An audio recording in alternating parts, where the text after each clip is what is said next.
সম্মানিত দর্শক, আসসালামু আলাইকুম। এই মুহূর্তে যে ঘরটি দেখতে পাচ্ছেন, এই ঘরটির লম্বা মাপ হচ্ছে 24 হাত, আর পাশে মাপ হচ্ছে 8.5 হাত। 9 ফিট টিনের ঘর সামনে। ভিউয়ার্স, এই ঘরটি টোটাল কত টাকা খরচ হয় অবশ্যই বলবো। সবাই বিল্লাল কাঠ মিস্ত্রি চ্যানেলটি সাবস্ক্রাইব করে আমাদের সাথে থাকবেন, ভালো থাকবেন।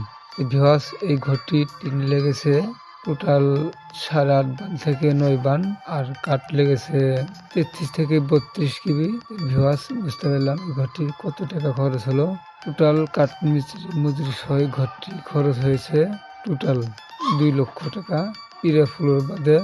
সবাই ভালো থাকবেন, সবাইকে অসংখ্য ধন্যবাদ।